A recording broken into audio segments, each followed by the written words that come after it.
নমস্কার বন্ধুরা, আজকে গল্পে গল্পে কচরা রান্না করব। কম বেশি সকল মানুষও এখন ইউটিউবের জমানাতে কচরা যারা জঙ্গলে যেতে পারেননি তারা কিন্তু দেখেই নিয়েছেন, আর যাদের জঙ্গল আশেপাশে বাড়ি তারা তো এটার সঙ্গে পরিচিত আছেন। তা যাই হোক, এই কচরা এক ধরনের জংলি ফল, জঙ্গলে হয় এবং এই মৌসুমেই হয় এটা।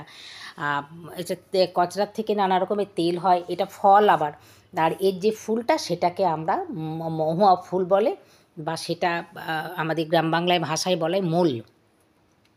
মোলটাকে সেদ্ধ করে, ফুলটা ওটা সেদ্ধ করে আবার খুব মানে গরুর খাদ্য হিসাবে খুব ভালোভাবে ব্যবহার হয়, এমনি সেদ্ধ করে খাওয়া যায়।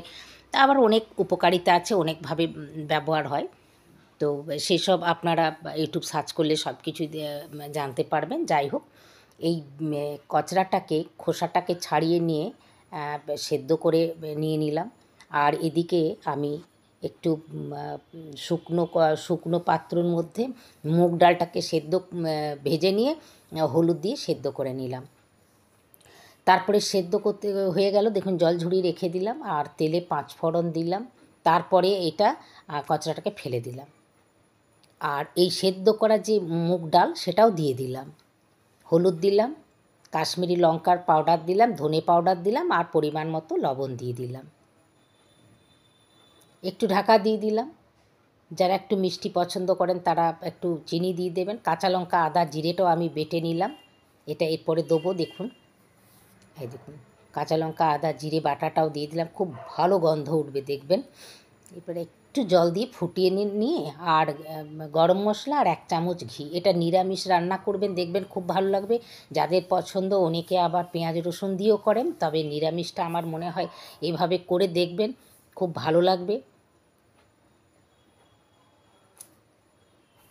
গরম ভাতের সঙ্গেও খাওয়া যাবে, রুটির সাথেও খাওয়া যাবে। তবে এই কয়েক মাস পাওয়া যাবে, তারপরে এটা আর পাওয়া যাবে না। তো আর এর যে ফুল মহুয়া, সেটা কিন্তু 12 মাস পাওয়া যায়, আপনার বাজারেও কিনতে পাওয়া যায়। আর ওটা একটা ফুল, দেখবেন ওটা যখন গন্ধ আশেপাশের জায়গা অনেক দূর পর্যন্ত কিন্তু খুব সুন্দর গন্ধ ছড়ায়। যার জন্য জঙ্গলে হাতি, ভালুক এসব উপদ্রব লেগেই থাকে তার গন্ধের জন্যে। দেখুন হয়ে গেল, কত সুন্দর হয়ে গেল।